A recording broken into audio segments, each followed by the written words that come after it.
வரஹ்மத்துல்லாஹி தஆலா பரகாத்துஹு ஹம்தம் முஸல்லியன் அம்மா பஅத்.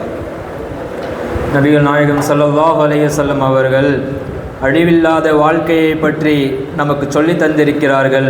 நஷ்டமில்லாத வாழ்க்கை வேண்டுமா? உங்களுடைய குடும்பத்தில் எந்த விதமான நஷ்டமும் இருக்கக்கூடாது, உங்களுடைய வியாபாரத்தில் எந்த விதமான நஷ்டங்கள் இருக்கக்கூடாது, நீங்கள் எந்த விதமான காரியங்கள் செய்தாலும், எதை நீங்கள் துவங்க ஆரம்பித்தாலும் அதில் உங்களுக்கு நஷ்டம் வரக்கூடாது என்று சொன்னால் காரணம் என்னவென்று தெரியுமா? நீங்கள் எந்த காரியங்களை நீங்கள் முன்வைக்கிறீர்களோ அதற்கு முன்னால் நீங்கள் நேர்மையாக நடக்க வேண்டும். நீங்கள் எல்லா விஷயத்திலும் நேர்மை என்றதை நீங்கள் கடைபிடித்து வந்தீர்கள் என்றால் ஒரு காலமில்லை ஒரு கால் நாம் மரணித்து போகலாம். மரணித்து போனாலும் நம்மளுடைய பெயர் இந்த உலகத்தில் பேசிக்கொண்டிருப்பார்கள். இன்னார் வாழ்ந்திருந்தார், கடைசி வரை நேர்மையாகவே வாழ்ந்து மரணித்தார். எல்லா விதத்திலும் அவரிடத்தில் நேர்மை இருந்தது.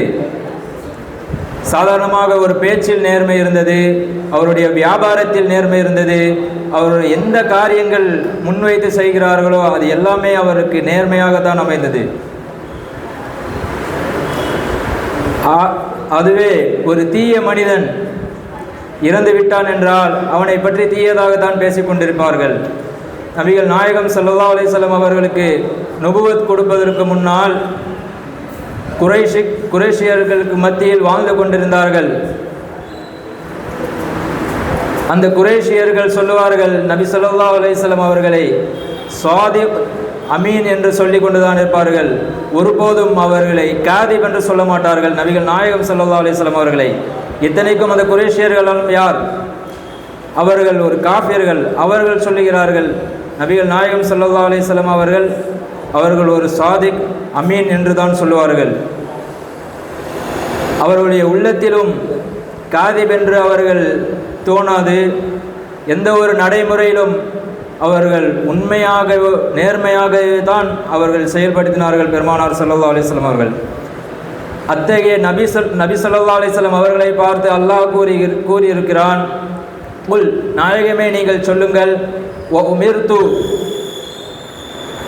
உமிர்து லிஅஅதில பைனக்கும், உங்களுக்கு மத்தியில் நீங்கள் நேர்மையை கடைபிடியுங்கள் என்று அல்லாஹ் நபி ஸல்லல்லாஹு அலைஹி வஸல்லம் அவர்களிடத்தில் கட்டளையிட்டுள்ளான்.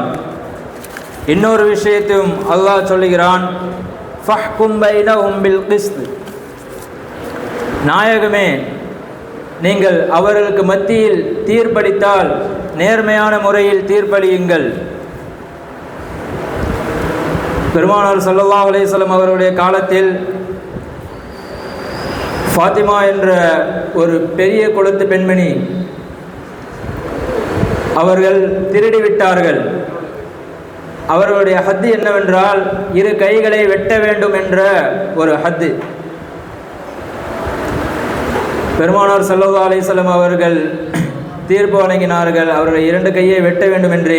கீழே அமர்ந்திருக்கக்கூடிய சஹாபாக்கள் எல்லாம், என்றாலும் இவர்கள் ஒரு உயர்ந்த பெண்மணியாச்சு, இவர்களுக்கு எவ்வாறு கையை வெட்டப்படும் என்று அவர்கள் தயக்கத்திலேயே இருந்தார்கள்.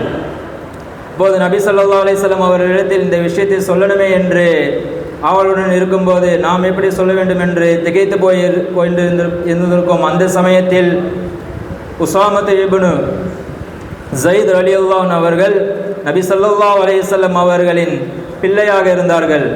போது நபி ஸல்லல்லாஹு அலைஹி வஸல்லம் அவர்களிடத்தில் உஸாமத் இப்னு ஸைத் ரலியல்லாஹு அன்ஹு அவர்கள் போய் கொண்டிருக்கிறார்கள். ஃபஅகலஹு, அவர்கள் நபி ஸல்லல்லாஹு அலைஹி வஸல்லம் அவர்களிடத்தில் பேச ஆரம்பித்தார்கள். பேச ஆரம்பிக்கும் போது சொல்லுகிறார்கள், இந்த கோத்திரத்து பெண்மணியை நாம் விட்டுவிடலாமே என்று. உடனே நபி ஸல்லல்லாஹு அலைஹி வஸல்லம் அவர்கள் கோபமடைந்தார்கள். கோபமடைந்து சொல்லுகிறார்கள், அதஷ்ஃபஉ ஃபி ஹத்தி மின் ஹுதூதில்லாஹ், அல்லாஹ்வினுடைய தண்டனையில் இருந்து ஒரு தண்டனை பற்றி நீ என் இடத்தில் கேட்க வந்திருக்கிறாயா என்று நபி ஸல்லல்லாஹு அலைஹி வஸல்லம் அவர்கள் சொல்லுகிறார்கள். அது எவ்வளவு கடுமையானது! முன்னால் உள்ள சமூகம் எவ்வாறு அழிந்தது!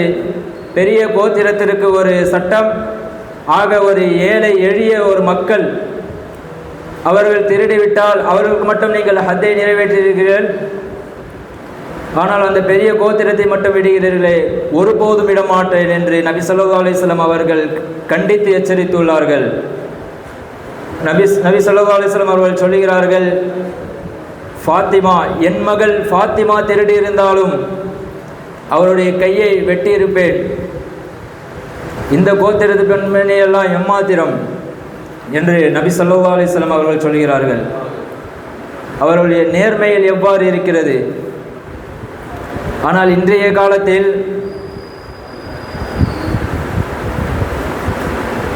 ஒரு பணக்காரராக இருக்கக்கூடியவருக்கு ஒரு விதமான சட்டம், ஆக ஏழை எளியவர்களாக இருக்கக்கூடியவருக்கு ஒரு விதமான சட்டம். ஏன் இந்த சட்டத்தை இது பண்ணுறாங்க என்று ஒன்றுமே புரியவில்லை. அவர்களுடைய நேர்மை இந்த காலத்தில் வைத்து பார்த்தால் அது கால் தூசிக்கு சமமாகத்தான் இருக்கிறது.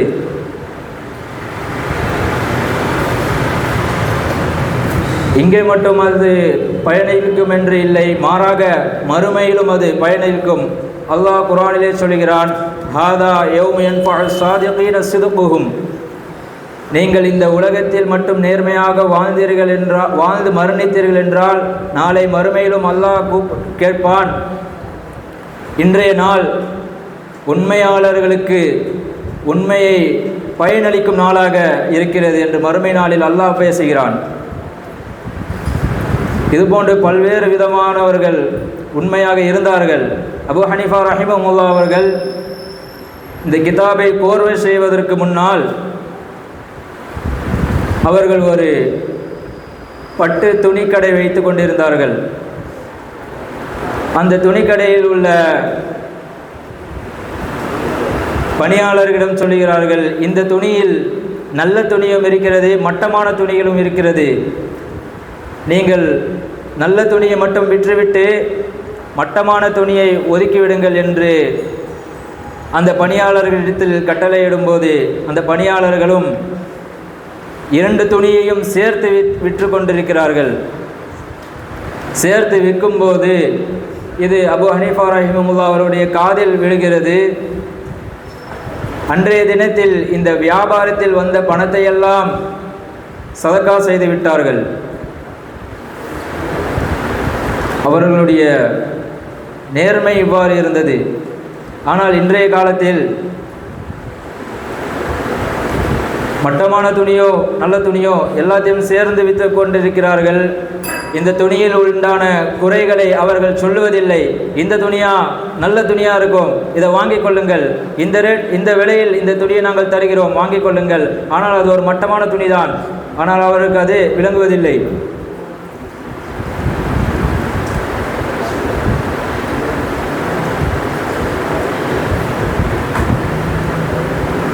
பல்வேறு விதமான காரியங்களில் நேர்மை என்பதை இன்றைய வாழக்கூடிய இந்த முஸ்லிம் சமுதாயத்தில் இருக்கக்கூடியவர்கள் யோசிக்க வேண்டும்.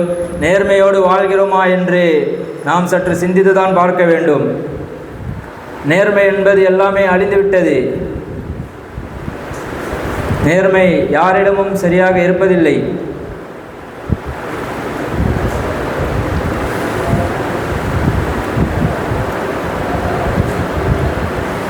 நீங்கள் எல்லா காரியங்களிலும் நேர்மையாக நடுங்கள்.